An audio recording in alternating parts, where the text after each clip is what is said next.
everyone. We're back with episode 3 of Deep Space Fine. We're still pushing that it's now fine and not 5 no longer. Oh, we still have the wrong pictures for Tula and Tamal. Look at them. Oh no, Tula and Tamal. Oh no. I'm sorry. I guess we just cancel the game now, guys. Yeah, just I'm beautiful space grandma. You're the grandma now. You have to play Space Grandma. That's what you better fine. Well, I'm knitting, so I can. Yeah, close enough. You'll do great, sweetie. Ready to go. So real quick, Oh, I'm Garrick, going to... so handsome. I will fight you. That's fine. I deserve. I'll go through our sponsors real quick. First off, we're using Fantasy Grounds. It's our dice roller of choice. That's what you'll see us rolling dice with. You can also get miniatures from Whaling Games, and you can go to whalinggames.co.uk and get minis for 20% off. And Tabletop Loot is offering dice sets at the end of each session on Encounter Roleplay where you get some sweet dice. And Modifia sponsored and gave us lovely books, and that's who did the system, and it's great, and we're enjoying it. Look at those beautiful books. Oh, look. My book's in my heart, dog. It's in your heart? It's in my heart, dog. Thing? I did. Yes, I'm smart, proud of you. like a Vulcan. No, Hadiel wrote the book. What are you talking about? I actually wrote the book. I am Mr. Modifius. Hadiel Modifius. Yes. Just saying. Believe it. I know all the rules. That's why I continue to ask about them to make sure you all know them. That's very fair. I appreciate that very much. Also, I looked up. I got references for Starfleet regulations so that I can punish Tamal for her wrongdoing in this episode. So It's fine. I deserve. You do deserve. Fine. So, if we want to go around and introduce everyone and who you are and who you're playing, and just kind of recap what happened to your character last episode, we'll start with Hadiel Modifius over here in the corner. Me, Hadiel Modifius. I invented Star Trek, not Gene Roddenberry. Just saying. I'm sorry. I am 90 years old, and I look really great because I use Lush products and drink a lot of water. In all seriousness, though, I'm Hadiel. I play Tamal, a Vulcan medical officer. And last time, I accidentally killed somebody. It was an accident. I tripped, and here's what happened, okay? I was taking off this ridiculous crystal necklace. I tripped on other crystals that Anval dropped all over the floor, and it just happened. As I was trying to get up, it just tightened it a little bit. You know? Life is funny that way. I'll be fine. No court will convict me. No court will convict me. It's fine. Sure. Yeah. Okay.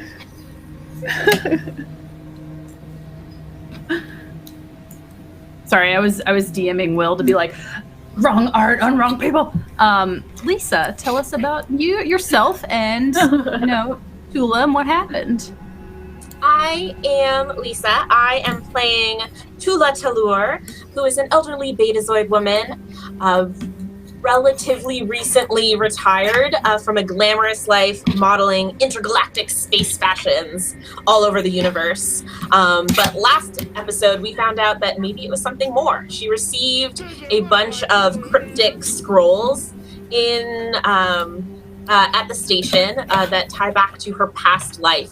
And when she touched one, she kind of had this flashback of her on a mission with Elam Garrick, who's a member of the Obsidian Order, and had some sort of mission having to do with an ambassador. I heard he died after that party. That's really sad. Definitely had nothing to do with me. Yes, exactly. Accidents. Definitely. No one murders in this game. It's fine. There's never once been a murder. No. Never. And Blue Jay, if you want to... I've never You have murdered. not murdered anyone. Yeah, you're good. Yeah. I've almost been murdered. But yeah, I'm Blue Jay, and I'm playing Lidra O'Dawn, She is a science officer on board of Deep Space Nine, a geneticist and xenobiologist. And last session, she followed a weird fungus-infected humanoid into the Jeffries tubes and was almost splatted against the ground by said infected humanoid, and then woke up with no idea of where this person had gone. And by the way, they were still in sickbay the whole time. So like, what the fuck happened? I don't know, but I'm probably gonna die, so it's fine. Everything's fine. It'll be fine. Everything's fine. I mean, technically we're all gonna die, but... Oh my gosh. Oh.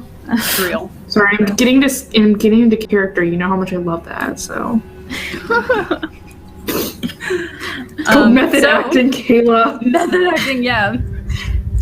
So a week has actually passed since the events of the last episode, and Am I dead? Do you want me to roll a new character?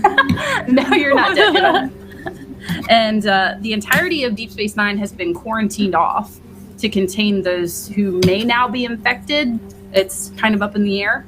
Due to the nature of Anval, who was Timal's former fiance, due to the nature of her infection, everyone's lungs are being scanned between then and now to kind of see, since it had appeared that the infection had kind of spread outwards from the lungs in her case.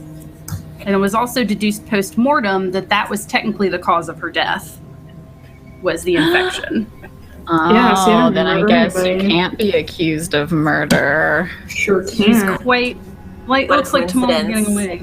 Yeah, what a coincidence. Aw, She did have some shit. odd bruising around her neck, but you know. Weird. How did that happen? I told you I tripped. Tripped and fell on her neck. Tripped and fell on her neck with a garrote. I was practicing my auto asphyxiation, and then Yes. just weird. I was trying to give her the Heimlich maneuver. I just never done it before, so I got confused. I, a doctor, have never performed that. I've never done this before.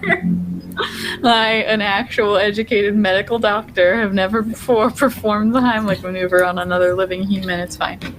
It's fine. Well, a week has passed, and we actually begin with Lidra. We find her in a familiar place. She's in a very... Quarantine? No, she's in a very disheveled office, which is her office. I think last time she was under Cups a lot of stress everywhere. and it was unkempt. It's worse this time. Good. There's just data pads scattered about, different just cups and plates, and looks like you just basically have been living in your office.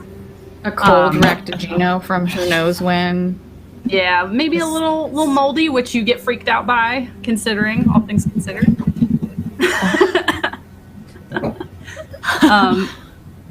You seem very tired and disheveled. Like I said, a week has passed. There's petri dishes, data pads, everything laying around your desk, and you're kind of studying, and you look up and you see a face that has, over the course of the week, become increasingly familiar to you, and it is Perrin. But her face has become distorted over the course of the week. You've watched it slowly change. Her mouth has extended to like a gnarly gash across her face, just filled with like more teeth than any humanoid has ever had. Her nose is kind of flattened. She looks very predatory. Various growths have continued to spring out of her skin. Her skin looks very textured and hard. Her eyes are still black and just oozing constantly, which is one thing that has stayed consistent. And I would like to know what's on your mind right now, knowing that you've been dealing with this, watching this. I'm seeing her like not in her like quarantine bed where she was supposed to be. I'm seeing her like in my office. Yeah, and she's just literally, and what she's been doing for the past week and what you've become familiar with is she is just following you and always watching you. And you also still remain to see, like, Perrin's body is still in stasis. Just this specter of Perrin has been following you and just changing over time and watching everything that you do. Yeah, so I think that at first there's the moment of like shock, like, oh my God, someone's there that I didn't see. And then she recognizes it as this like creepy specter, Perrin. And I think that she like had pushed her chair a little bit away from the desk with the like shock of seeing her. And then she like closes her eyes and like scoots forward and puts her head in her hands. And it's just like, it's not real. It's not real. It's not real. And like does some like breathing exercise. As you do that to kind of look down, you're kind of transported back to a week ago. It had been maybe a day after the initial events of you being chased through the Jeffries tubes and having that. And you're talking to Bashir, and Bashir has both hands on your shoulders and he's looking you in the eyes. And he says, Lidra, all of the scans on your lungs have come up clean. You're completely clean. There's nothing wrong with you.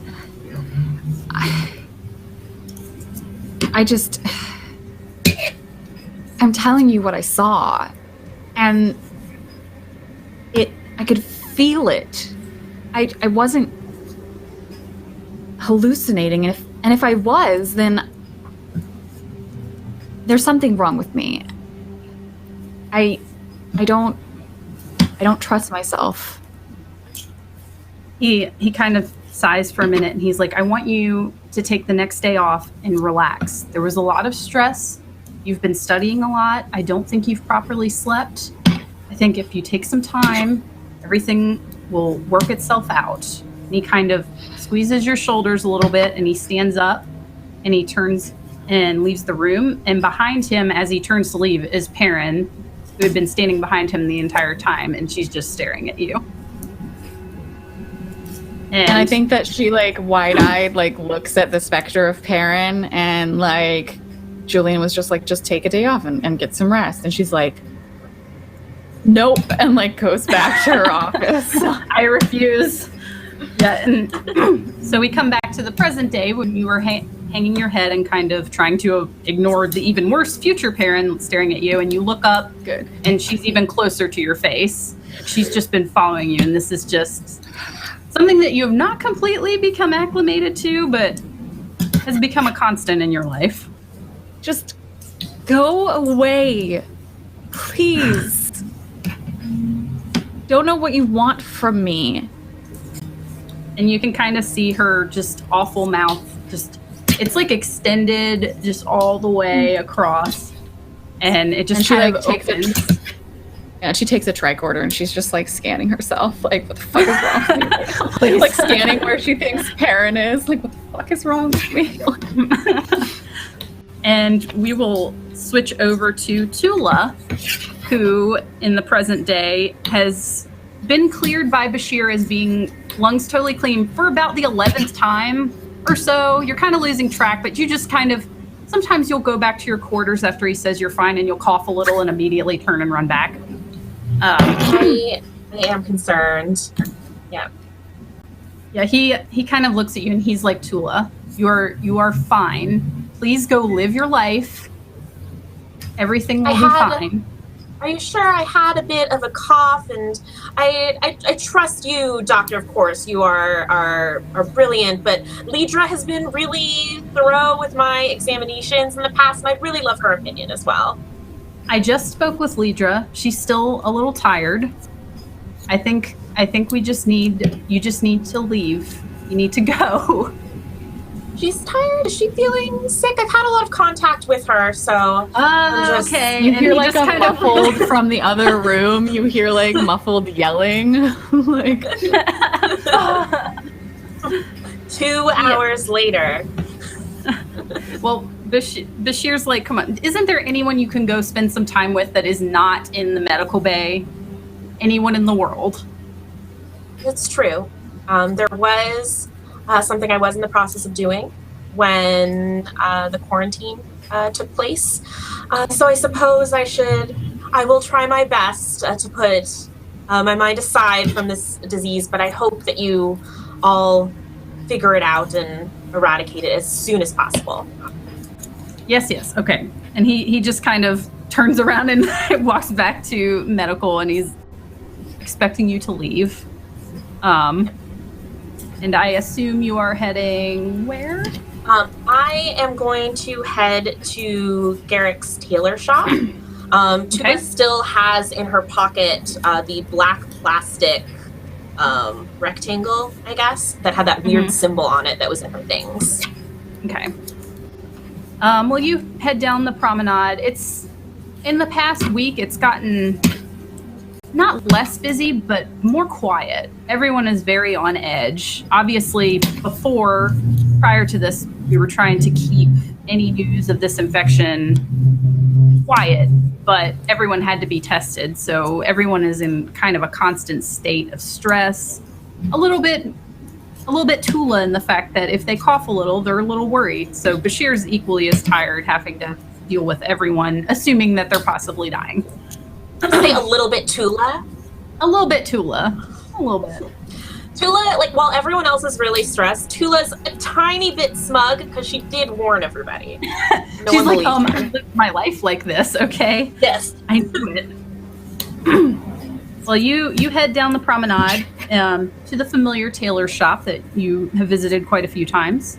And as you enter it, you see Garrick breeze across the room, and he's dancing a waltz with a mannequin that is roughly your size, which is a scenario that is very familiar to you as you were just kind of reliving that moment of your life as well. And he notices you enter the shop, and he says, my dear Tula, I find myself quite nostalgic today. And he stops and walks over to you and kind of grabs your hand. I will let him grab my hand, and Tula will laugh and clap when she sees all of this, and say, could I cut in? Oh, absolutely. I do need to take a little bit of a break, though. Do you mind sitting with me and chatting for a while? Always. So he kind of takes you, and you go sit kind of on a little bench in the shop over to the side. And he looks at you intently, and he says, I wonder if you two have recently felt yourself recalling times long since past. I have. I was thinking back to the good old days, Elam, and just wondering, now that we finally reconnected, if I might be able to ask you to make me a dress. No one has ever dressed me quite like you did. Oh, he gets a little excited, and he immediately jumps back up, and he's like, I would love that. Would you mind standing, and I will work on getting your measurements? I'm sure you're exactly the same as you were 10 years ago, but just to be sure. Always a flatterer. I'm going to stand and kind of like have my arms out. I'm very used to getting my measurements taken. And say, I was wondering maybe if we could look at some fabrics. I'm feeling a patterned fabric today. Maybe something in the realm of this. And I'll reach into my pocket as he's taking my measurements and just kind of hold up the plastic nonchalantly. He takes it, and he kind of, without missing a beat, kind of walks around the room to kind of look at what he has and a few drawers and various things like that and other garments he's already made to see if anything matches. He looks as if he has no idea what that is and that he's trying to match it to something. And as he's strolling about the room, he says, it's quite strange, my dear. I feel as if the memories that are coming back to us lately may have relevance even today. This color seems very familiar to me. Do you get that indication as well? I'm going to walk over to Garrick and just sort of let my hand touch his chest and lean in and whisper in his ear, Elam, I need to talk to you as Temperance. He kind of sighs and he says, now's not the time for that. There will be a time for that. But let's finish with what we're doing right now. And he kind of looks at you, and it's not the normal look. It's an intent, like, we need to slow down look. I step forward again to close the space, and I said, Elam, I know that she's supposed to be dead. I buried her in Beta Z all those years ago, like I promised. But somebody went through my things and brought them here. And this symbol was in there.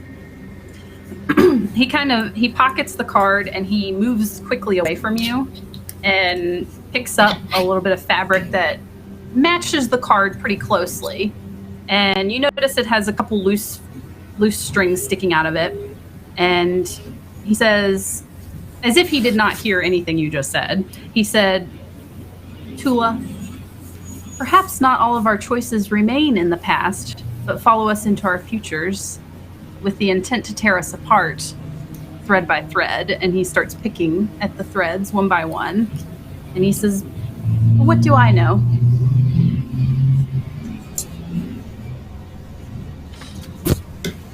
Tula will look very briefly troubled and concerned. Then she'll cover it with a smile. And she'll say, yes, very right. Let's focus on the present.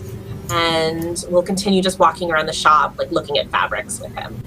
Yes. And he says, and he stops for a minute. He says, speaking of, I have the perfect book for you. Let me find it. I know I have it in my desk somewhere. I read it recently and I thought of you immediately. And he goes back into his office to go look for it. And now we switch over to Tamal, who is in her office knitting, I assume. She's Yes. Tamal, you have been very alone in the aftermath of last episode, where your fiance visited, wanted to get married or die, and she succeeded in one of those things. You've noticed even your crystal supply has dwindled as Tula hasn't even been visiting you very much. You've been left alone with your thoughts for a week now, kind of going through the motions, thinking about what happened. What are you thinking of? How did this affect you and how do you feel? Well, I think Tamal would be a little shocked that she managed to be the victor in this occurrence, knowing that Anval has always seen her as a lesser Vulcan. Tamal would have known that they probably, even though they were arranged to be married, that probably would have never occurred anyway, and that this would always come to pass, just not this outcome. So I feel like dealing with the aftermath of spending most of her adult life just waiting to be murdered by a better Vulcan, and somehow, I guess maybe futzing her way through it, I think it would be a lot to process, and she's probably isolating a little bit.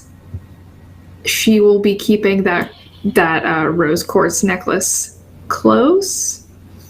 Maybe not wearing it, but she does have it on her person at all times. Does she have it for sentimental value or because it's like evidence in a murder, essentially? Listen, murder is such a strong word. Tamal would not consider it murder. It would be a cultural rite of passage, if you will. Maybe keeping it. It's sentimental, but she won't say so. I feel like she would at this point gotten to the point where she would maybe want to seek out Tula, not thank her for the crystals, but just, perhaps ask her more about these quartz things. Why do you have so many of them? Where do they come from? How do you produce them? Tula is very happy. Yes. Would you say that these emotions, have they kind of caused any distractions for you or anything? It's not yes, something. absolutely. It's kind of stirred up a lot of nonsense in your brain, I assume. Yes, I think definitely, like, especially with everybody being in quarantine, maybe Tamal just doesn't really know how to, like, she dealt with things like quarantines before.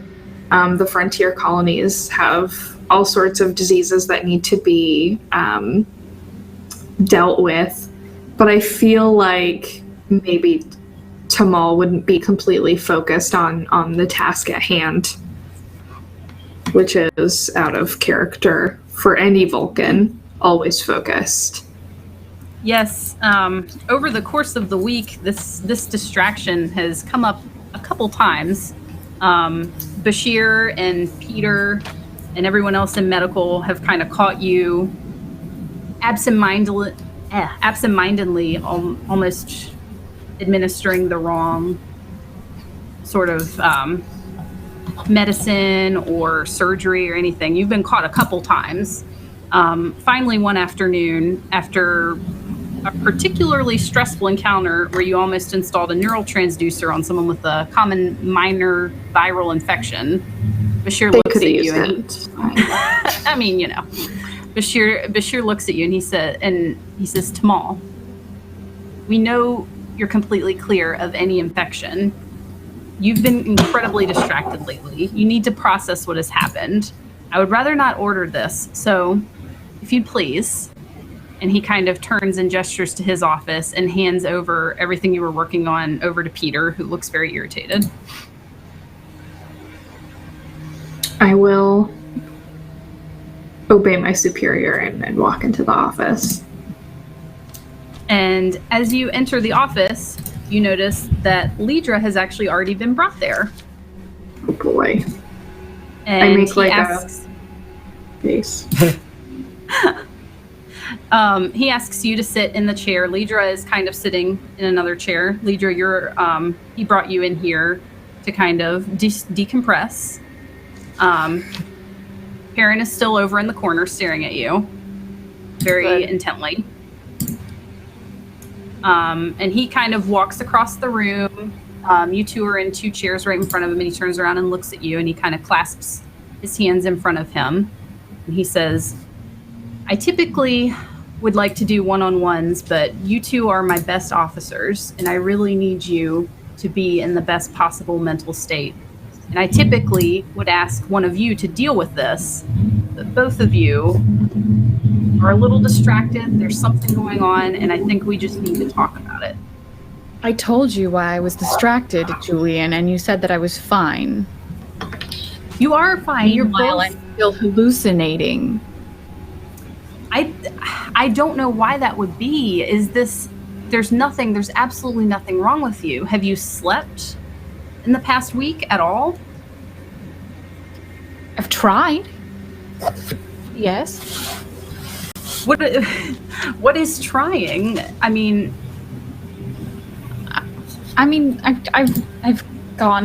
left the lab and gone to my quarters, but I have to figure this out. Yes, we all need to figure this out. Whatever's going on with the both of you, we have to get this fixed. I cannot have the two of you so distracted and so disheveled all the time. We're not getting any proper work done. It's all falling on myself and Peter, and we can only do so much. And we really, really need you.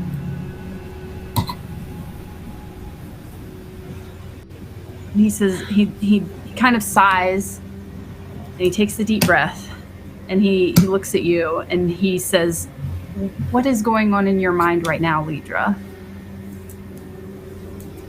I want to get to the bottom of this. If the scans aren't showing anything, then we need to run different scans. I know I sound like Tulla, and like she pauses. Tulla. You do sound like Tulla. Tulla's a betazoid. Yes. She might be able to She might be able to help. To help with you. Are you saying with your exhaustion, your feelings? She would be naturally inclined to. Not an emotive betazoid per se. Does she a thought reading betazoid? I just wonder if she might be able to see what I could see. That's a very good idea. I'm not particularly excited about calling her back into medical, but we can locate her if you would like. I've been running tests on her blood results and genetic code, and I can't believe I didn't think of it before now. I must truly be exhausted. But betazoids are renowned for their work as counselors, and if there's not a medical reason for my hallucinations, then maybe there's a psychosomatic one. So it's a very good point, and something I had not considered because Tula is a little different from any other betazoid I've ever met. Probably why I haven't considered it to this point either. Probably. Would you like for me to locate her on the ship now and bring her in here? I can call her on my own. But thank you. I have run every test I can think of, and we're getting nowhere. So.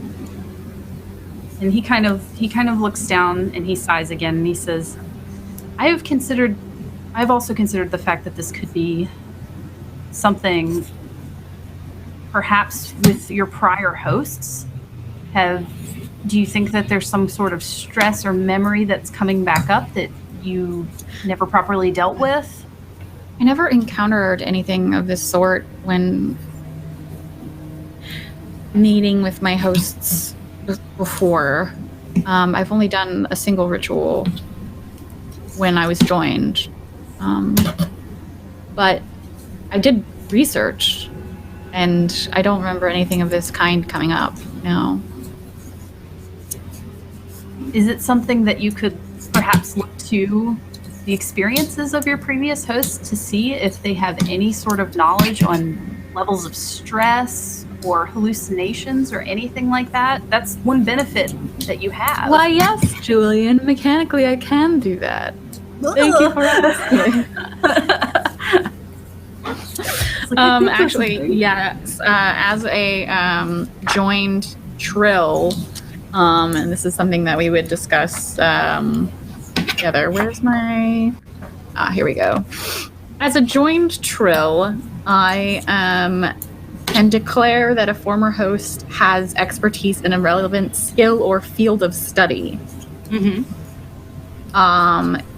So if you as the game master would like to suggest a relevant field of study that might be helpful here, it definitely could be the case that was something that my previous host was involved in or knew about. Yeah.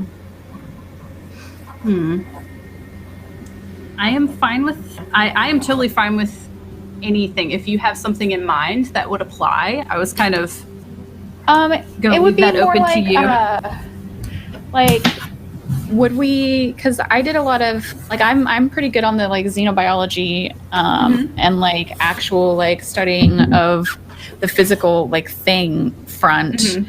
Mm-hmm. So I feel like it would either have to be something like extraterrestrial or extraterrestrial diseases, or or if there was a host that knew about the crossover between diseases of the body and those that inhabit the mind, or the thing is I don't know what specifically would be valuable to this. You want to give me a hint? No, you're fine. Yeah, I was gonna kind of fill out what you were thinking and kind of see. But I agree. Yeah. A disease that would affect the mind, neurological, something neurological. Okay, so one of my previous hosts was a xenoneurologist. Ooh. Yeah. So, so I will you- go ahead and take the focus xenoneurology for the remainder of the scene. Yay! So upon some reflection, you do realize that perhaps you do have some more knowledge than you thought with what's going on. I don't know if it's something with Trill. Do you kind of need to? This just kind of comes to you. Is that how that would work? This ability, it would just kind of like aha, or is it something you kind of have to think about your former hosts and interact with them or anything like that? One sec. Because I know that there's a ritual that you can do to actually like consult a host. Mm-hmm. I remember that episode. Yeah, I don't remember what it was. Faucets might have been the episode, but like, yeah, there's that ritual where if I needed help over a longer period of time, I could actually like perform the ritual and dissociate that host from the like mass of memories of all of my hosts, and in that way they would be like external to my consciousness in the same way that like the parent hallucination is external to my consciousness, in so much that I would be able to consult them and get like answers from just them, as opposed to just consulting my own like large like mass of memories. So I could do that. And that's all kind of still within your thoughts. So it's essentially hallucinating. Kind of it is hallucinating. Yes. Yeah. No one else can see it. It's just like whatever Trill drug I take enables me to like separate their memories specifically so that I'm able to consult them with more clarity. So are you just having like a public fever dream? Because I'm into it. Yes, I'm down. Well, Bashir nods, and this having been an exchange between the two of you discussing the fact that you should probably perform that, he says, that is a wonderful idea. I don't know that we should do this with Tamal in the room. I think you should do this perhaps once you go to your quarters later, but I very much think that's a good idea. I have to gather the things I need. And I look up at the like hallucination of Perrin and like go a little like paler, and I say, I'll prepare right now. Okay. And he a little smile goes on his face because he feels like you're finally seeming a little optimistic. He hasn't seen this from you in a while. And he looks you straight in the eyes and he says, I can't have you hurting this badly, Lidra. He turns to Tamal and he says, Tamal, yes, you're also struggling lately, I've noticed. Would you like struggle is a strong word, sir? Okay, he's very tired and he's just like, okay. He's been struggling with you for a week now, kind of fighting you on doing the wrong procedures and your sassy self. He says, look, you don't have the benefit that Lidra does, to where you can look to the past. You need to be under control of your emotions, and that does not seem to be what's happening lately, is it? Just starts screaming, I am in control. Perhaps you are right. I am a bit out of character, as it were. And out of sorts. It's very important that you get, as a Vulcan, you need to get this under control. Have you meditated? Have you done your Vulcan things? Vulcan things? Have I meditated? I don't know, have you? It's been a week. I don't know. I don't know if I didn't know. I forgot meditation was a thing that Vulcans do. Perhaps it is best if I spend some time meditating. Truly meditating. Well, not right this moment. We're talking right now. You can't do it right now. No. But as I that was as Bashir. He's like, wait, no. Yeah, I don't think Tamal would have spent any time meditating. She would have been like obsessed with like, I killed my wife. with rocks. Why? So yeah, you out of character again. So you've basically not taken any time to kind of rein anything back in, kind of bring yourself back into yourself, let those emotions wash over you. It's okay. So you're a little rain cloud, aren't you? A little rain cloud. And Bashir looks at you and he says, or Bashir? So Bashir, that was me. That was not Bashir. I don't think he's going to call you a little rain cloud. That's fine, I guess. Bashir looks at you and he says, can you tell me what's going on in your mind right now? Just Vulcan shrieking. I don't know. I don't know if Tamal would divulge that information. Especially not anything that would make her look weak to a superior officer. Because I feel like at this point she still thinks that winning against Enval is like some sort of accident. Perhaps. Sorry, there's some weird stuff. That one guy just popped up on the screen. It's our mystery man. I saw this. Who's the deals? Wait, is it? Who's man? He's below you. He's Who's below you. Who's the man? This man's. Please tell us. Who's man's? Who is this? Who's man? I was muted. I was yelling Dad. Just so you know. Bashir looks at you. And Bashir's he understands immediately that you're not, that was a wasted effort. He was hopeful that you would kind of reveal something, but yeah, it was a shot in the dark.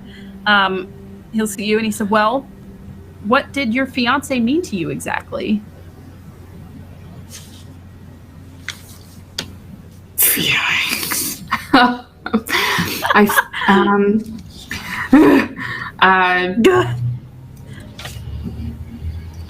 I feel like Tamal would say that she was like she was her superior, like an unattainable goal.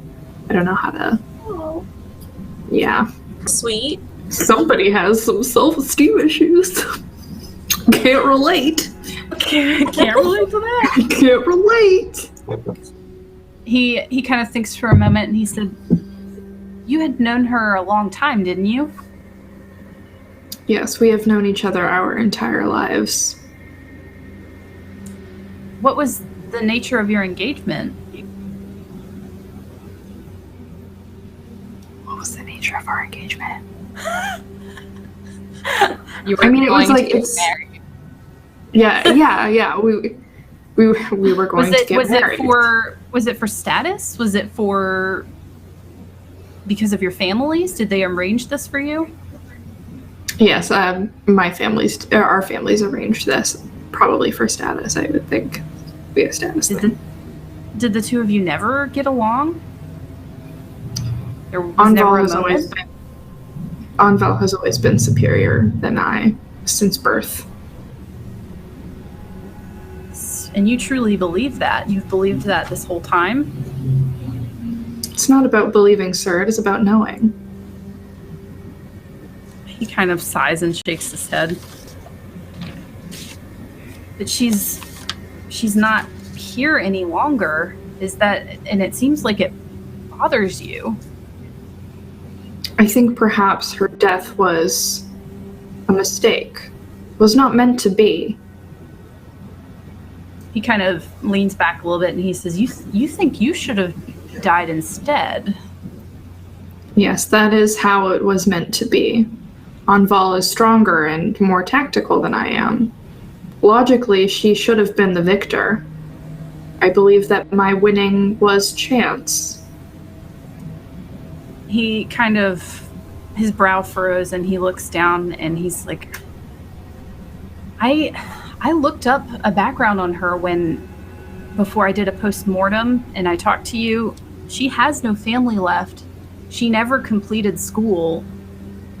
For all intents and purposes, on a very surface level scale, you are better than her. I don't know how Tamal would take that. Probably not well. Tamal, Error. Error. Well, we'll switch back to Tamal.exe has stopped working. That's fine. We'll switch back to Tula real quick, because this is probably a big revelation for Tamal. Yes. It's like the Kill Bill siren noises, like it's like telling like someone they're adopted. Like, my life. Garrick actually exits from his office, and he has things are going nuts right now. Dad, save us! Dad, please! Dad, help! Dad! Oh my goodness. And he brings out a little data pad, and he says, This is a modern Cardassian. It's a modern take on the Cardassian Enigma tale. You're familiar with those. I've had many. I've recommended many to you, Tula. Do you remember? It's been a while since I've given you a new novel. Yes, this is a short novella. It's a quick read. It's a very quick read, and I found it to be particularly enlightening, and I think you will as well. Tula will raise her eyebrow. He hands it over to you, and he's just like,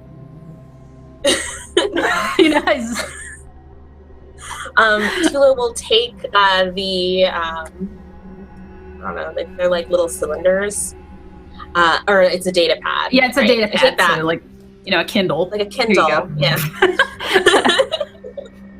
And I'm saying, if it is a recommendation from you, Elim, I'm sure that it'll be a fantastic read. Your taste is flawless. He says, naturally. And he kind of looks about the room a bit, and he says, now, I need to get started on this dress. Would you mind going and just go give this a read? I don't think it's going to take you that long. And he kind of, as he's doing that, he's ushering you quickly out the door. You're very familiar with this. He's kind of like, he'll talk to you for a while, and then he's like, all right, time to go. So He kind of shuffles you out, and he's like, I need to get to work. It has been absolutely lovely speaking with you, but please go read the book. Absolutely. I can't wait to see you again, Elim, and see the progress on the dress. And I'll take the data pad, and I guess head back to my quarters to read it. So you arrive in your quarters. How are your quarters? It's been a week of kind of stress around the station. How does Tula live? What is that like? Tula is her room is probably a little bit of a disaster. She, like, every morning gets dressed in like a bunch of different outfits. So they're all piled around her dresser and her mirror. And she never really puts them away. They're always just all over the place. She's just gonna walk in and just step over and like push some stuff aside with her feet. Just shove it. Yeah. As you settle down and kind of turn on the data pad, you notice that there's a note programmed at the beginning of it. And it says, "My dear, dear Temperance, it occurred to me last night how fond you would be of the ending of this book. It, much like the two of us, is not as it seems. It's important to see this one through to the end, I should think." And it ends in, "Yours as ever, Elim." So this book does not have a title. It's very repetitive, typical of Cardassian literature. As you read it, it drones and drones. It repeats the same scenes over and over because that's how they like to beat the point home, is like it keeps happening but to different people. I will say that Tula really enjoys Cardassian literature, so every time it like starts over, she's like, "Oh, oh boy, here we go experience it again! Yay!" Yeah. This story, the hero of this story finds himself embroiled in a conspiracy within his family to murder the matriarch for her estate. The plot that the family has kind of spreads from person to person, much like a disease, and it just kind of consumes them all. They all become completely obsessed with it. And throughout the entirety of the story, the hero finds himself recalling a time when he was much younger, and a half Bajoran boy that he used to know that he keeps thinking of him constantly. He used to live on the streets and kind of live in the shadows of the city, but he was always kind, and the hero always kind of had good interactions with him. They helped each other. And the tale ends with this same boy, now a man, many years later, swooping in at the end and killing them all, revealing he was his illegitimate brother, shunned at birth because of his half-Bajoran nature. It's not a particularly unexpected ending. It's clear from the start that those two were connected somehow, that something would come to pass. And considering Cardassian literature, they don't really have a lot of happy endings, so it's not unexpected that it was particularly bleak. But it still bothers you a little bit. And why is that?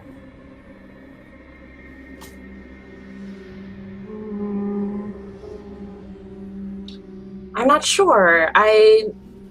Tulin knows that the ending of this is significant in some way. Mm-hmm. So that is very typical of Cardassian literature, doesn't necessarily stand out. Can she make some sort of like insight or whatever the equivalent of like an insight or intelligence check would be? Yes. I forgot to write that down because I'm the worst. Let's see. I feel like insight makes sense. Mm-hmm. Yes. But I don't know what discipline it would be. I think we talked about this before. We were trying to figure out which one was basically an insight check, and I think we were just going to pick one. Okay. I would think since this has to do with your safety, maybe security. Like, Yeah, it's usually going about like you choose the things based on like what you're like using to make the decision or whatever. So like if you're using your like background in security and keeping people safe or whatever, or if you're using your like authoritarian like commanding nature, like it's Fair you enough. just do whatever. Just I think I feel like security makes sense here. So insight, which is 10, and security, which is 4. So I need to get a 14 or lower. Yeah, and I'm going to say that this is going to be a difficulty of 3, which I think is the highest I've done yet, because this is he's being catty and vague as usual, so it's a little difficult to kind of discern his meaning. Very Do we have any what is it called? Is it momentum? Yeah, we have 2 left over. Can I use one of those? Also, could I say that would my focus in history be helpful at all?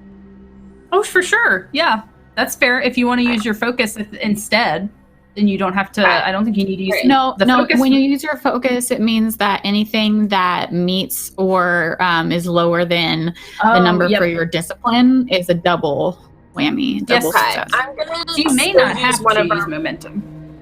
Might not have to, but 3's really hard. Oh no, what do I do? Okay. All right, I'll just try to do it normal. Hey, that cool. 4 though, you did it. Oh yeah, so you got actually. So I got that's 3. Yeah. Because the 4 is the 2 4 successes counts because her as security is a bad. 4. Yeah. Yay! See, it worked out. Yay. So you're thinking very hard about the ending in particular, and you kind of sit there and you break it down to the basis of what it is, which is someone from the main character's past comes back and kills everyone. And it seems like that's pretty straightforward for even Garrick, but it leads to question who from both of your past is doing this. Who could this be? And it kind of leads to another issue. People. Yes, exactly. It could be a lot of people. We've made a lot of enemies. And I think that's kind of, you get the impression that maybe that's where his head is at as well. Because he has been, as indicated from the beginning of his little note, that it's something that's been bothering him too and has been heavy on his mind. But he has that card now that you gave to him, so yes, that will help.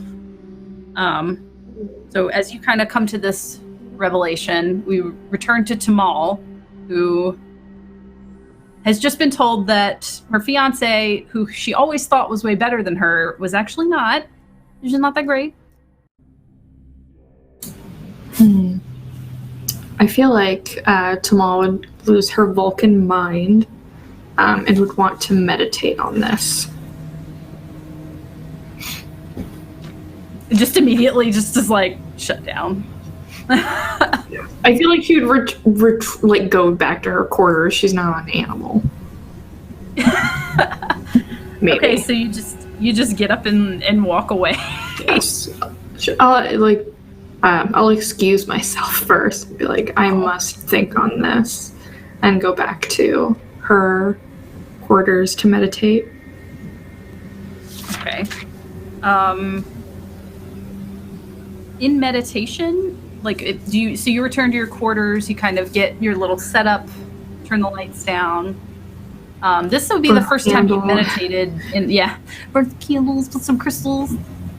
This will be the first time you meditated in a week. So how does that go? Do you want to tell me about that? There might be a check we can actually do to see if you successfully meditate. Because you were very distracted. Yes.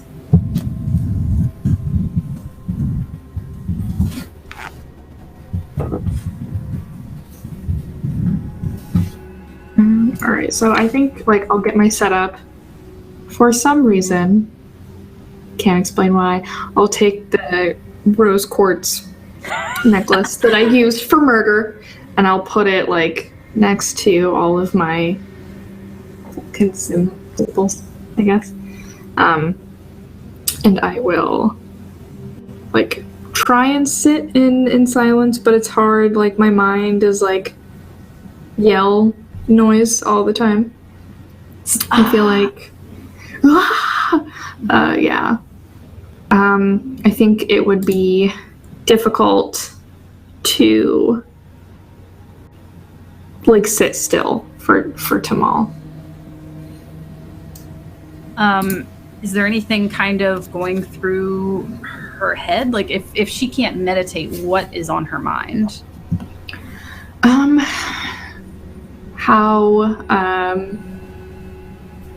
Essentially, how would she process going from being beneath somebody that she felt was meant to be the end of her to actually being better and coming out the victor? How is she supposed to? She knows how she should react. She should feel triumph in her victory, especially over somebody who's lesser, but she doesn't feel that way. Why won't those feelings come? And I guess in your meditation, it's good to remember that Bashir just presented to you complete logic as to why you are better. Yes, it is a logical argument that I should be better. But why do I not feel superior in any way?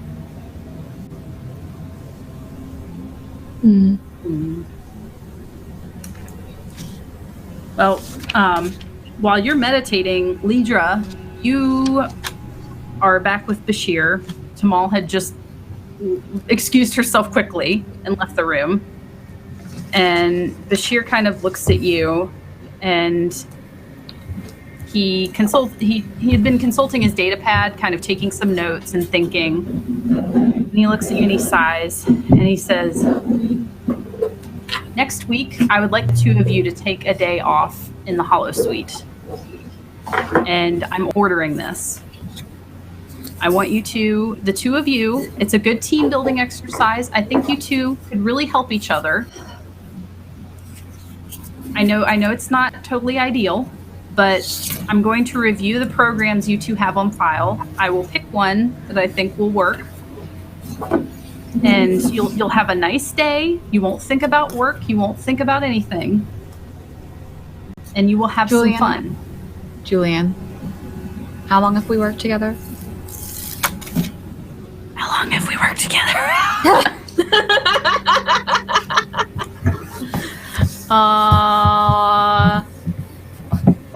when did the Federation, like, I assume that, like, I've just been putzing around since the Federation, like, was assigned to Deep Space Nine, so, like, a few years. And he looks at you and he says, season 3, it's been 2 years. It's 3 been years, since, you know. It's been since season 1. It's been a while. No, yeah, it's been since season 1. He looks at you and he says, I'm not too sure, but it feels like I've known you for a very long time, Lidra. And do you really think that I'll stop working before we solve this? I'd like to think that if I order you to, you will. Why? People's lives are in danger. And you know, you feel the same way. I know you do. I can't just stop. If you send me to the Hollow Suite, then I'll just do my scans there. And he looks at you and he says, do you trust me enough to handle this so you can have a day off? Do you not trust me? Of course I trust you. Then take a day off. And, like, she, like, sighs and nods, but in her head, she's like, all right, so now I have a week to fix this thing or else, you know? Like, I just gotta work harder. He sees, like, the gears turning in your head where you're already like, how much work can I get done in 1 week? Like, what can I do? How little can I sleep? And he puts a hand on your shoulder again, and he says, It's important to me that you feel better. You need to get some rest. You need to feel better. I want you to be here for a very long time. Okay? Yeah. And his communicator goes off and he sighs. And it's Peter. Like, you hear, like, Peter, like, blah, blah, blah. Peter sucks, whatever. Blah, blah, blah. Sucks, whatever. I'm Peter. I need help. And he sighs and he says, all right, I will send you the day and time for your Hollow Suite program shortly. I will send that both to you and to Maul. You're dismissed for the day. I don't know if you want to go back to your quarters and kind of... I have to perform the ritual. Yeah, ritual. Thank you. And he looks like he's about to say something else. He thinks for a moment. He hesitates. And then he sighs. Was there something else? He shakes his head. He says, no, I'll talk to you about it after. You take this day off and then we'll talk. Okay. And he turns and leaves. And again, as he leaves, you see Perrin standing in the corner, kind of in shadow. And her mouth is, like, wide open as if she's laughing. Fuck off. And I, like, please leave me alone. I rush off to my quarters to, like, try this new like, tack at solving the problem. Okay. I'm gonna try and separate my previous host, Kareel O'Don, from my consciousness and consult her. Okay. I was trying to think. I guess there's no specific tests listed. No, there isn't a specific test. We could probably. I think it would be insight, definitely. Mm-hmm. Right. And then, like, probably command, because I'm trying to stay in control. Trying to stay in control of my, like, previous hosts and their behaviors while, like, separating them from myself. I agree. And then we'll just do kind of like a difficulty of 2, I think. Okay. Because this is a little difficult. It's a little hard on you, isn't it, to do this? So yeah, and especially because I've not had the greatest week and I'm, like, fairly susceptible to, like, mental stressors, what with seeing hallucinations and all that. Okay, so you didn't use a momentum, is that right, Tala? I did not. Okay, I need to, because I have, like, my total is 10 here. Good luck. So I'm gonna roll 3d20, and then let me just check and see. I don't think I have any focuses that are, like, I think my trait of like of symbiont would help me here, but I don't remember what like traits do. Or roles. Like, Let's see. We can see. we can look this up. 'Cause we are learning. We're learning. It makes you resistant to parasites. Yeah, but like just using a trait like in addition to a role, if there's like a way that works. I don't know if there's like an addition to a role or anything that you get from having like using a trait. It says because a trait represents a significant fact, it imposes context on the world around it. These are useful for educating what is and isn't possible.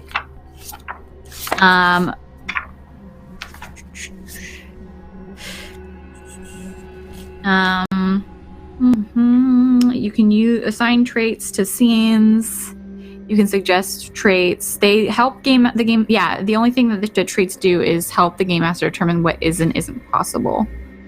Okay. Yeah, it seems more like if you have a focus or a talent, that would help. And that helps. Yeah, challenge. But I don't. Okay, but I don't really.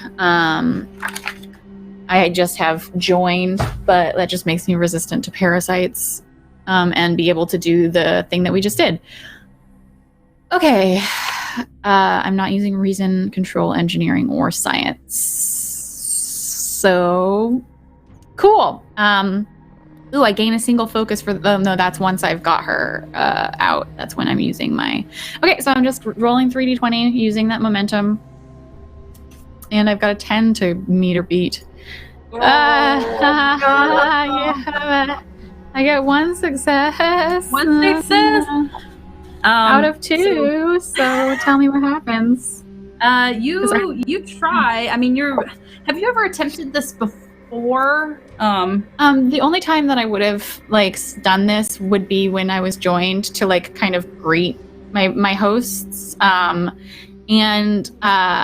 if you remember the episode where Jadzia or Esri, I don't remember who it was, when they consult the like murder host that they had. Yeah. Mm-hmm. And like the issue that she has is that he kind of like becomes like independent and like in control and doesn't want to like go back or whatever. Like that would be a good complication instead of it like not working. Mm-hmm. Maybe like she just doesn't behave. Well, or it could not work. That's fine too. It does work.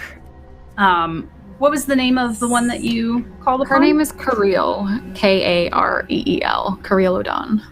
Okay. Kareel, kind of, you're seated. Let's see, are you seated kind of on the floor, kind of meditative in a way?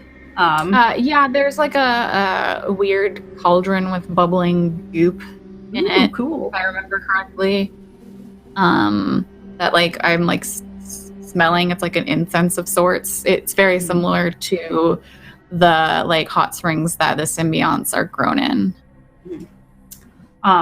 You're kind of you're kind of getting into a kind of trance, and I'm mumbling in Trill. And you're kind of taking in the aroma and the silence. And when you open your eyes, Kareel is seated across from you. And do you want to describe what she looks like as well, so we know? Yeah. I think that she appears as she did like when she was like first joined with the symbiont. Like it kept in its head that vision of her even if she got older. Like it's not like an old woman. And she is one of the, and this is going pretty far back since I just read the Memory Alpha wiki to find a host, but evidently there was a strain of Trill that had some kind of like Klingon like disease or something that gave them like forehead ridges. What? Which explains why in Next Generation, when the Trill were first introduced, they had like weird forehead ridges. But when they were introduced again in like Deep Space Nine, they had the dots. It's because like the Trill on this colony, like they explained it away by saying that they were infected. So she has these weird forehead ridges, long like brownish blonde hair. She has like a longer face, and looks older than Lidra is right now. Kind of like very authoritarian almost. Mm-hmm. And she would kind of, as calling upon this previous hosts, she would still be aware of kind of what's going on currently. Yeah, she knows that. Yeah, she's aware of, like, she's not an actual person. She's a memory. Right. Mm-hmm. But she's kind of, as a memory, she still kind of is. Yeah, she has, like, I project her with self-awareness. Yeah. Yeah. Well, she kind of looks up at you and kind of, she smiles a little bit, and then her eyes go really wide, and she says, "What's going on? Where is it?" Right. The fungus, the fungoid parasite, right? Yes, and she kind of, she doesn't move. She's frozen, and she kind of tries to look around without turning her head, and she's like, "Where is that thing?" It's back in the infirmary. I have my and like I like, you know, get up, like get out of my like meditative form now that she's like here and I can talk to her, and like I bring over a pad and I'm like, I have my research here. I mean, you know, but the research won't help. You need to stop. It's been in here with us. We've been keeping it. We've been trying to keep it away. You know how Trill are resistant to parasites? This is something completely different. What do you mean it's been in here with us? It's in your mind. It's taken over. I don't know. We've been trying to fight it off. I've been trying to fight it off, but the more you study, the more it learns, just like us. Just like I live what you live and I know what you know, it knows too. You're teaching it to avoid. You're teaching it to avoid these scans. You're teaching it to keep safe. It's watching everything that you do. Okay. I called you because you focused in xenoneurology, and I guess it already knows anything that you would do. Yes, it does, and there's nothing. I don't know anything we can do to stop it. I know that it wants to take over. I know that it wants to take everyone. It just wants to take everything. That's all it wants. And we've been trying to keep it. We've been trying to keep it under control, but we can't much longer. But you have to stop teaching it. You have to stop. Okay.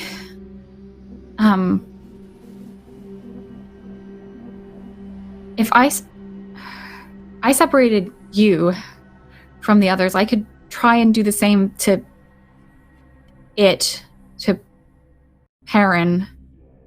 Maybe It's there'd possible. be a way to like keep it separate, but that wouldn't help anyone else. But if you separate it, there's more of a chance for it to just take over. The way it is, we're all holding as tight as we can to keep it from taking you over.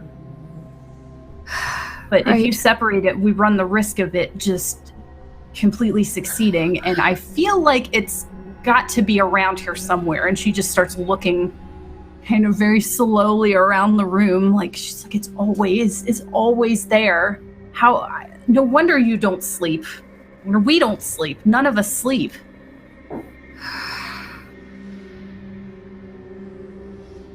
What about... we have to isolate it somehow. What about a neuroscan? What about if there's a way to separate the brain patterns of this strange fungus from those of a humanoid host? You have to get someone else to isolate do that. them?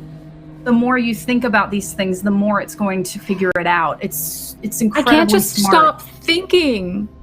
I don't know what to tell you. We're losing touch. You're going to lose control. Right. I don't know what to do, but we have to the only thing we can possibly think about is not losing control. Okay. I don't know if you can get someone else involved in this. I don't even know what this is. Whatever is inside of us right now, whatever is following you, is only part of it. It's not the center. It's not its brain. I don't know what it is, but we can't. Right. It communicates. No, that's like a fungus, right? They spread underground and pop up everywhere, but it's all the same plant. I mean, Creature. I know that you've probably heard of the type of earth fungus that takes over the brains of other creatures. That's the closest I've got, but I can't think any further on it, or it will know. It will know that I know. You have to be careful. You've been very helpful, Kirill. Thank you. And she freezes, and you can kind of see behind her, there's like this awful clawed hand reaching up and kind of reaching around her neck. And she just sits very still, and she's like, I think it's time for me to go. And I say the words to send her back into the memory of the symbiont. And then I tap on my communicator.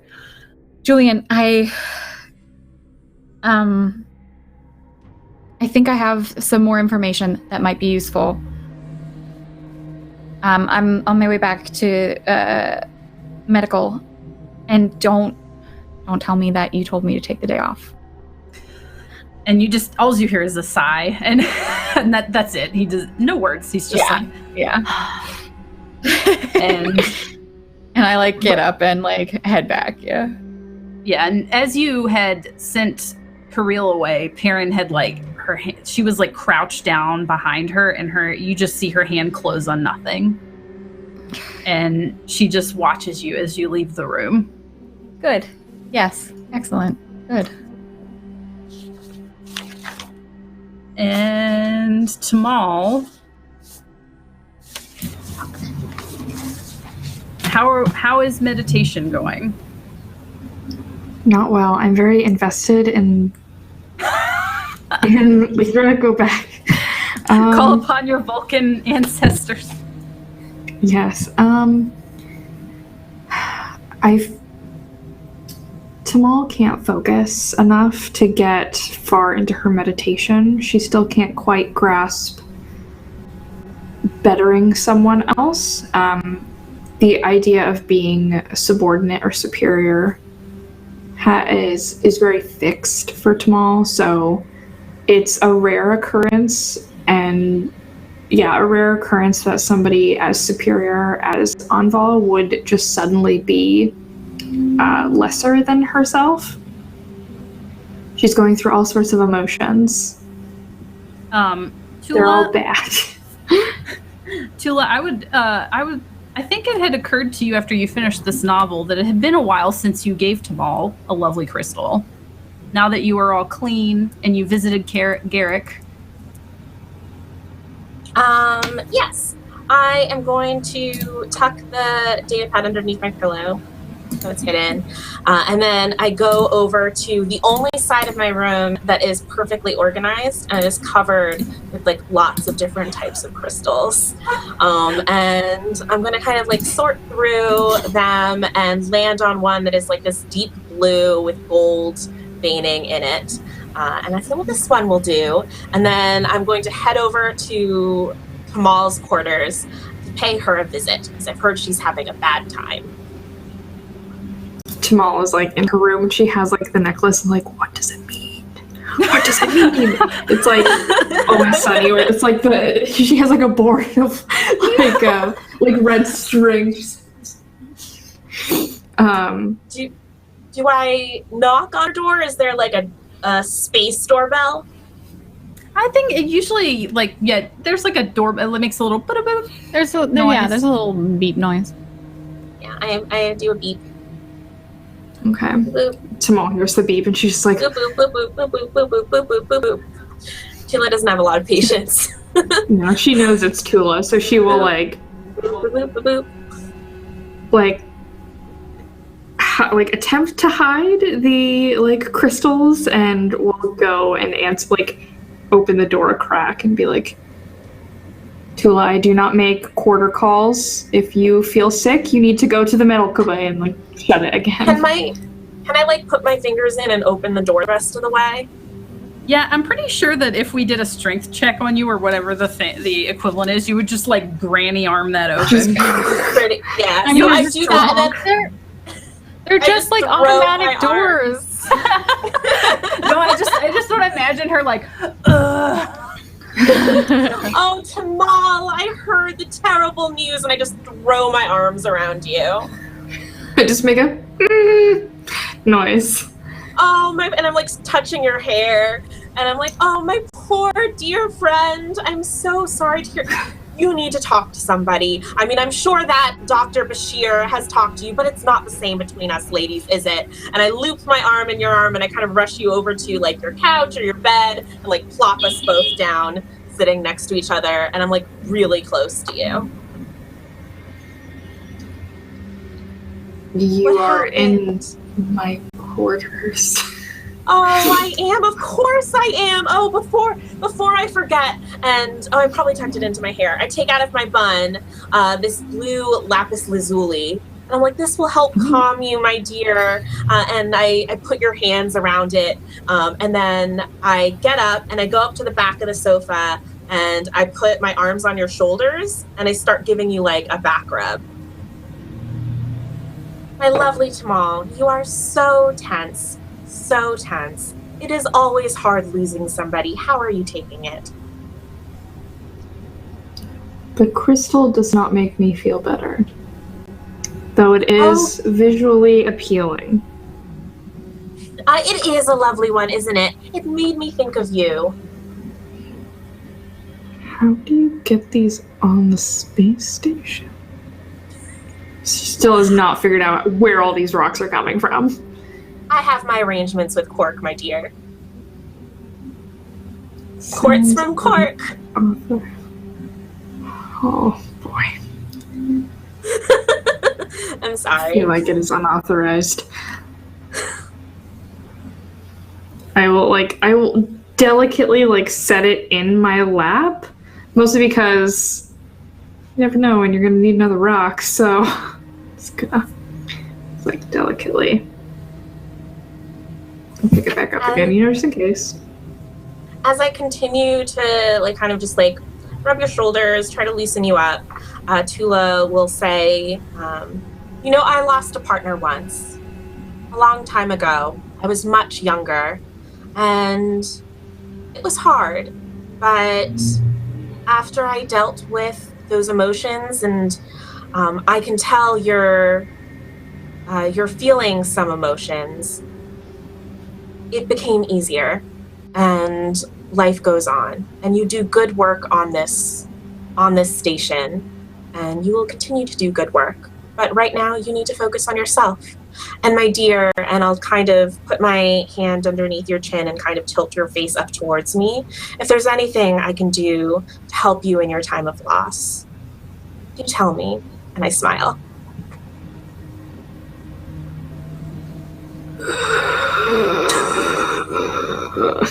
I don't know how Tamal would react to that.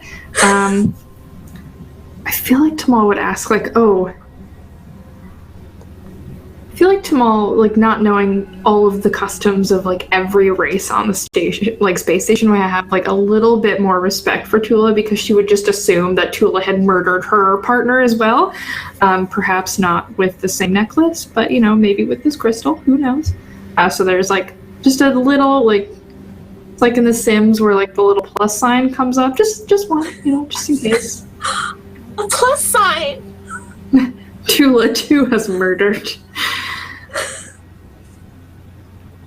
Tula, I appreciate your attempts to make me feel better. I know that is your way. Perhaps a logical reaction to loss. I find this attitude to be common. I appreciate the gift of this rock, which I am waiting for it to have some sort of biological effect.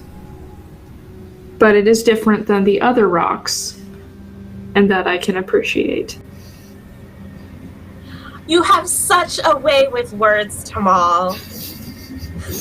You are so much lovelier than anybody gives you credit for. I notice you don't have anybody else in your quarters. I would hate for my friend to be alone in this time of loss. If you'd like, you could stay with me, or I'm happy to stay here with you. But either way, I insist we share a meal together tonight.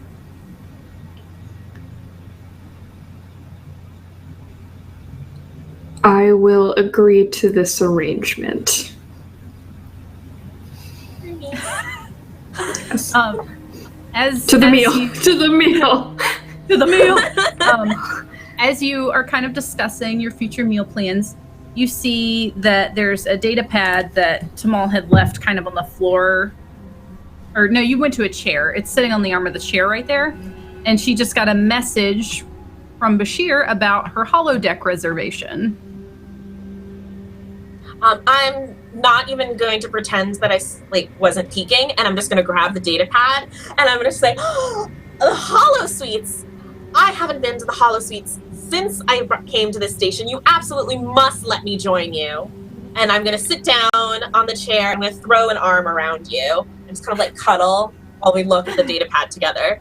And Tamal, you had no idea this was even ordered. Lidra was the only one that was told. So there's a little message you are ordered to come here at this time and this day. Blah, blah, blah. And Tula's going on and on about how excited she is and all the different programs that she's heard of.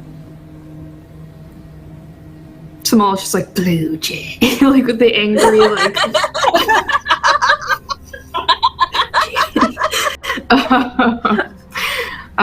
she looks at the data pad and is like, do not have time for these shenanigans. I do not wish to go to the Hollow Suite and waste precious time.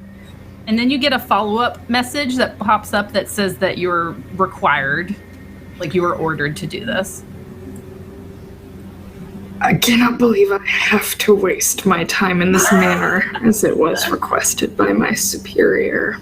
And underneath that message, it says that Bashir notes that he is using one of your personal holodeck programs, holosuite programs, and he lists the number of it, and you immediately know what it is. I look at the number, just look up into nothing. It's just a teeny tiny little smile. It's so small, but it's there. It's there. It's there.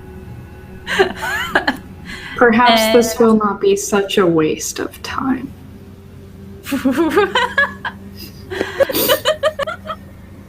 And Lidra, you were going to go talk to Bashir. Yeah. Yep. So do you head back to medical? Yeah, I go back to medical, and I'm very pointedly not looking at any of the screens, trying to avoid getting any more information. And probably when I get in, Julian is trying to in my mind, director mode. Julian is trying to get me updated on what they've been doing. I'm like, Julian, no. Can we go somewhere else? Just somewhere else real quick. I have, it's important. Sure. He kind of just not in he the can tell this is a infirmary. little more serious. Yeah, he's a little more serious. He's like, lead the way wherever And I go to the replicator cafe, not into quirks, but just there's, I'm sure you've seen it. It's just got tables and some replicators on the wall, right? And I sit down at one of the empty tables and I take a deep breath and take a second and I say, I consulted my previous host and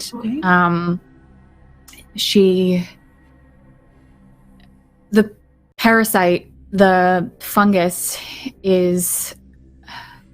sharing my mind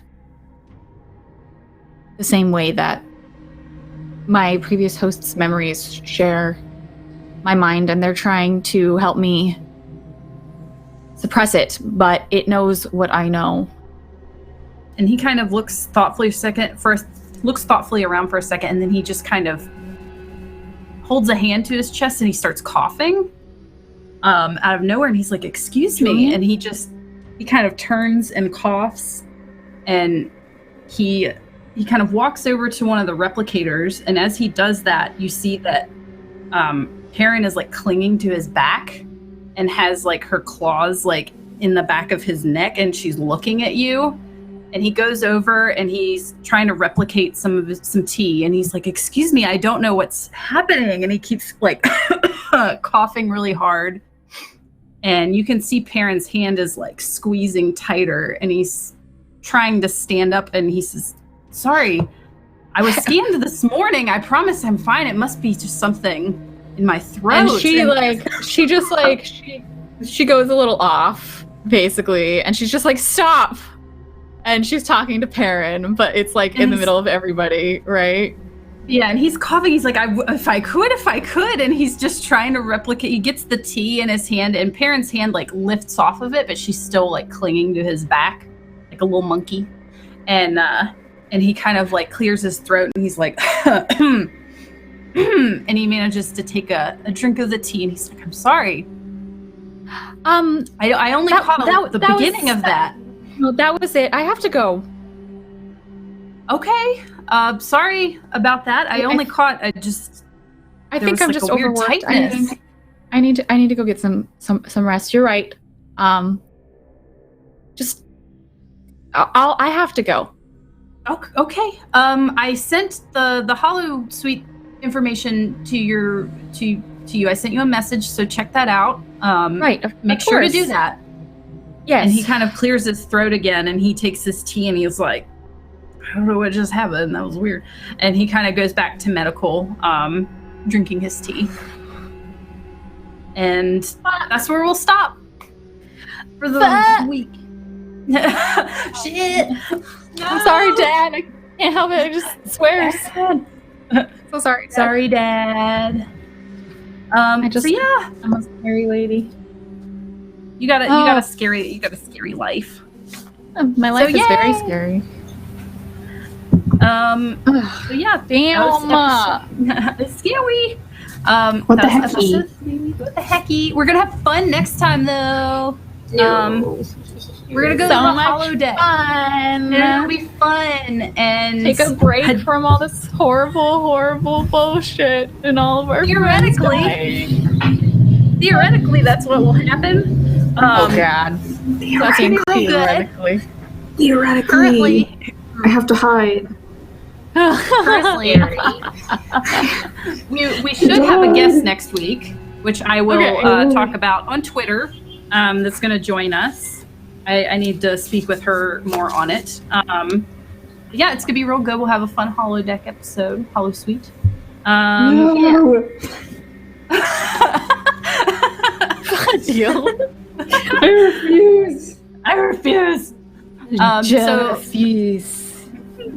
Let's go around and say who we are and where we are, and we'll start with Blue Jay and then go backwards from what we did earlier. I am Blue Jay. You can find me being haunted by invisible fungoids at twitch.tv/BlueJay or on Twitter at BlueJay_712. But actually, though, I don't see the dead people. No. You can find other roleplay stuff that I've done at bluejay.tv/portfolio, and I think that's about it. And I think Lisa's next. Yeah, I'm Lisa. You can find me falling in love with Vulcan doctors and Cardassian spies at Merciful DM on Twitter. I do all sorts of D&D things. I'm the community manager for Adventurers League for the Dungeon Masters Guild. Just follow me, find out all the stuff I do. And Hadil. I'm Hadil. I'm cold. And spooky. You can find me on Twitter at Twittysuch, TWITTYSUCH. And tomorrow I'll be on twitch.tv/D&D at 5 o'clock playing Trapped in the Birdcage with my good friend Holly and Anna Prosser Robinson and Emmy Award-winning Hollywood celebrity Chad Quant and beautiful dreamer Jimmy Wetzel. And then I do art and storytelling of the D&D variety with Kayla at patreon.com/BramblefootAdventures. I probably do a lot of other things, but I don't remember. The end. The end. And I'm Kayla, and I post everywhere online at KAYNCLI, and I do Bramblefoot with Hadil, and Hadil, Lisa, and I do Hell's Bells, which is almost over. We got 3 episodes Whoops. Forgot about that. Whoopsie. And Too many games. Too many games. I do clothing with Holly. We do Trashwitch Coven, Etsy.com/shop/Trashwitch Coven. And yeah, I do a lot of art. I'm trying to do Inktober, except I've failed for 2 days, whatever, it's fine. Yeah, and that's it. So I guess it's only been 3 days in October. I know, and I've missed 2 of them. I'm not drawing anything tonight. I'm gonna go to sleep. So, yay! So I'm looking forward to next week. It's gonna be a lot of fun. Hadil knows what's coming, which is really fun. I do. Since it's her program. No. What is How much fun is it going to be, Hadil, on a scale of 1 to 20? It's gonna be a 20. It's gonna be a natural 20. Oh my god, I'm rolling so low. Why couldn't I roll this low during the actual fucking game? 2, 5, 4, 3. God damn it. Every time. I'm sorry. All right. So I don't even know if Will is here to send us out, but we're done. And that's the end of this episode. Dad, we're done, Dad. Dad, Dad, let us back in. Dad, please let us leave. Let us leave. Well, we just have to stay here. Okay, what do you call a cow with no legs? Aw.